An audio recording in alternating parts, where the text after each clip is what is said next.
All right, so today we're going to be presenting Russell and Munter's Chapter 5. I'm Mason. I'm Heidi. I'm Priya. Ayush. And we're going to be looking at specifically how you design your visuals and how it affects the presentation that you deliver.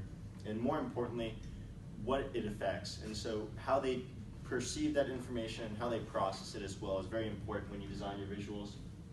And so we'll look at 4 key points throughout this presentation. We'll first look at starting with your titles. And so you want to determine what your audience needs to see. So do they need to see clear points or do they need to see a broader picture? You want to focus on who your audience is in that instance as well when you're starting with your titles. You want to design a basic template and establish a reoccurring theme so that it's clear and consistent throughout the PowerPoint and it's not confusing, because you want them to focus on the content, not the presentation itself or the design. And the design is there to assist that focus. You want to think visually as you design. And so you want to make sure what you're putting out there assists the actual image itself, and you want to focus on what content goes into each slide. And then lastly, you want to edit your efforts, and you want to make sure that your visuals are error-free, because when you look at a presentation, the first thing you're going to notice is if there's a mistake. And so you won't notice anything else, you're going to notice that mistake, and so that's why it's very important to edit your efforts. And I've attached a video here that we'll go ahead and play.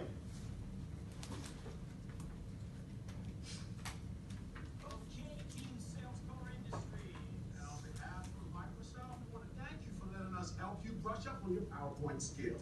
Yeah, we asked you to pair up and create a mock PowerPoint presentation. We had Brian and Diane from sales, Kevin and Crystal from market research, and of course, Henriette and Nan, our fun receptionists. You know, we don't even use computers, just the phone, so we will see. Hopefully our natural charm carried us through. I'm sure you did great. Right, let's see everyone's first slides.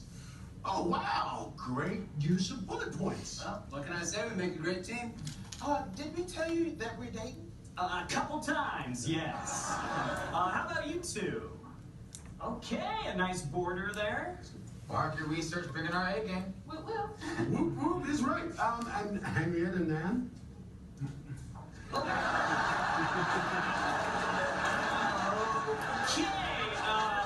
you know what? Little trouble there. No worries. Hey, ladies, don't cry. I mean, you did a great job. You definitely communicated something. We're so sorry. What do you guys think happened?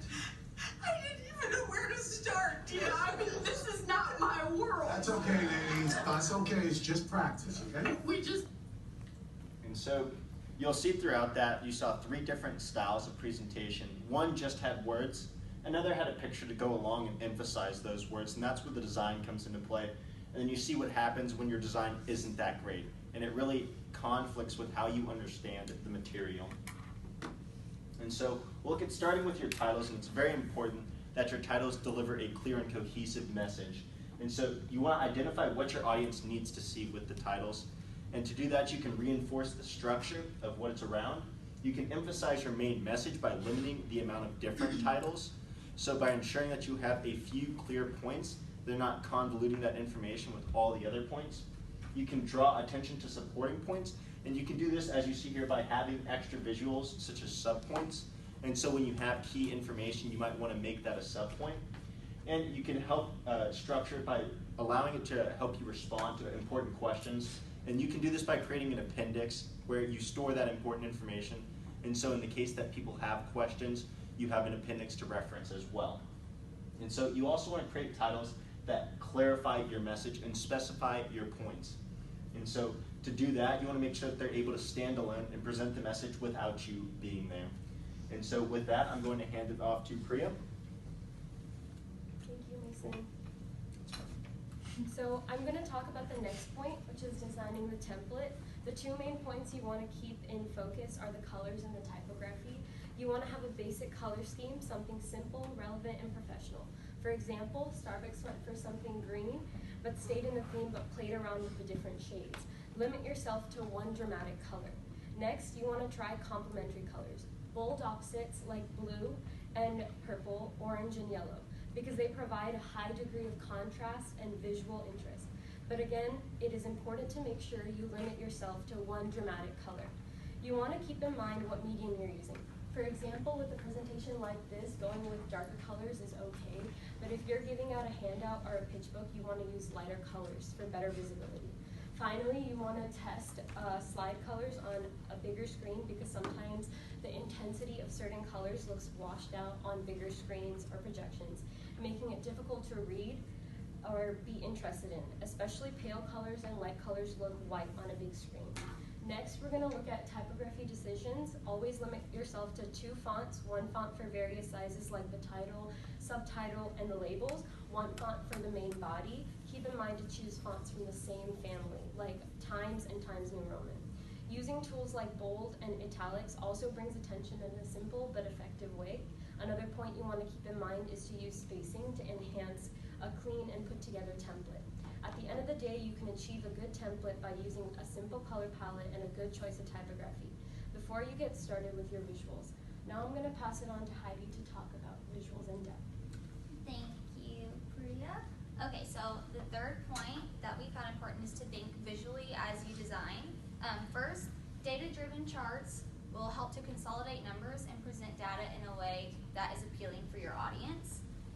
In order to choose the most appropriate chart to depict your data, you should keep in mind 3 points. The first is determine the message. Secondly, identify the comparison. And lastly, choose your chart form. For example, a time series comparison shows change over time. So this is shown by column charts as shown here, or line charts. An item comparison is best shown by a bar chart, which is also depicted in the top. And then a component comparison visualizes the parts of a whole. So usually that's depicted by a pie chart. Lastly, a correlation comparison shows the relationship between 2 variables, and this is usually depicted by a dot chart, which is also shown here. Concept diagrams are a great way for the audience to picture qualitative ideas. Diagrams such as the Venn diagram that's pictured on the bottom do a great job of illustrating relationships. Diagrams can also show a sequence such as steps in a process. An arrow would be a good way to depict this. It can be beneficial also to be uncommon when choosing your diagram. Choosing an uncommon diagram can be more interesting to look at from the audience perspective and convey your message in a more clear manner. Lastly, it's important to match your diagram to your message. You need to consider what your diagram means and choose the one that conveys your message in the clearest way possible. Now I'll hand it off to Ayush to continue discussing visuals. Thank you. All right, so when it comes to visuals, you also got to make sure that you incorporate photographs into your presentation. Like the common saying, a picture is worth 1,000 words. That's because a picture or illustrations usually does a better job of capturing your audience's attention, and one picture can go a lot farther than a bunch of jumbled up text can. But you also got to make sure that you choose wisely, because your main intent is to use your images and photographs to promote your message and to make it more concise and make it more clear to the audience. So make sure you choose your pictures and photographs effectively. So there's 4 steps in choosing photographs and going through with that process. The first step is to find the picture. And there's 3 outlets you can do this. So the first one is the free photo route. And that's just any free photos that you find online that are royalty free or have no copyrights on them. The second avenue is to purchase images, and you can do that by purchasing stock photos. Once again, they're royalty free, but you just have to pay a price to access those images. And third is to supply your own image, and this is basically done by grabbing a camera and taking a picture and using that as your image. And right here there's a picture, and it illustrates a good presentation and a bad presentation. So I have a question for y'all. So what is one thing you see that's bad in the bad presentation side? The quality's really bad? Yeah, I agree with you. The quality is bad, and I think the pictures are very silly, and they don't really relate to the overall sales strategy. That's not something you would use when you're talking about your sales strategy. whereas this is more clear and more concise, and it cuts right to the chase. So the second step is to choose your image. And you need to choose your image, and you got to make sure that the image conveys the point that you're trying to get across. And like I said before, you should strive to avoid silly or staged images because they come off as very unprofessional, and it's just not the right way to go. And thirdly, you gotta check the clarity of your image because you want to make sure it comes out nice when you present it. So a good way to check the clarity of the image is to do a practice presentation and make sure that the picture or photographs look good on the slides. And the next step is to alter your photos. So alter to fit your slide. So you gotta alter to fit your frame of reference, and standardize proportions while resizing. So the picture is proportionate to what you're trying to convey. You also have to adjust colors, so avoid any colors that are too bright or too dull, and crop photos to change the shape. So if you want a more square-based picture, then you can crop it that way. And lastly, positioning photos is very important because you want to position your photo to grab attention, and that's very important. And second, you gotta fill the screen with the image.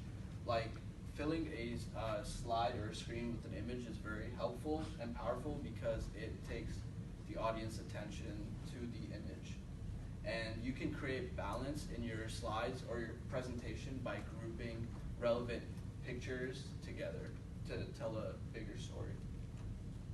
And here's an example of an uncropped photo and a cropped photo. And as you can see, the cropped photo highlights the subject, which are 4 stormtroopers. And lastly, you gotta make sure that you use text charts. So you can use text lists to illustrate your point with your presentation, but make sure you keep them simple for visual-driven slides. Also, make sure that you maintain a parallel structure for your slides, and minimize text because it allows the audience to be more attentive. And also replace trite expressions. For example, instead of saying "in order to," just say "to." Or instead of saying "each and every member," just say "members," because it's already implied. And be cognizant of, just say "no." And lastly, like I touched on before, parallel structure is important. You gotta make sure they're the same tense, so say check, compare, and review versus check, comparing, and review, because they don't all match the same structure. And now I'll pass it on to Mo. So the next thing is editing your effort, or for the edit of your efforts. So this is pretty much going back and going through everything that you added as visuals or text to your presentation and making sure that it all is concise and clear. So make sure your visuals have a clear structure. So if all of your pictures are on the left side of the presentation, and then now from the last 5 slides they're all on the right side of the presentation, that's not a clear structure. You want everything on one position because you're gonna have the audience's attention, and then moving their eyes from the left to the right and for where the text is not gonna help you out. Check the visual effect of your colors and graphics. So this room is pretty bright, so I can use darker colors on the presentation and it won't be shown out. Now, if this room was dim and I use really dark colors, you wouldn't be able to tell the difference between like a dark green and a light green. So use graphics as pointers. So if I'm pointing at this graphic behind it shows that I'm pointing for this to explain why. So the ABC check is to check the last, spelling, grammar, or anything like that for your presentation. And then eliminate chart junk. So if you're showing a chart that shows the sales for January and February, but there's something on the key that has nothing to do with sales, delete that out of your presentation. You don't want that to take away from your audience and them trying to figure out why this is on the key for the chart if it has nothing to do with it. And then just the last 3 are like just checking your work, checking to make sure the visuals match with the slides that you're in, and then confirm the slides and pages are all in the correct order. So if visuals are all together, edits are all together, and the beginning and the conclusion are cohesive and concise. So I'm just going to pass it on to Mason to have this solve. Yeah, so in conclusion with this, you've learned a lot about how design plays a key role in your presentations, specifically towards how you structure and how you present that information. And so it's very important that when you present and design a presentation, it shows a clear and concise message. And so without that message, the understanding is lost and the meaning behind the presentation is lost. And so with that being said, we'll move on to our quiz, and if you have any questions, feel free to ask them.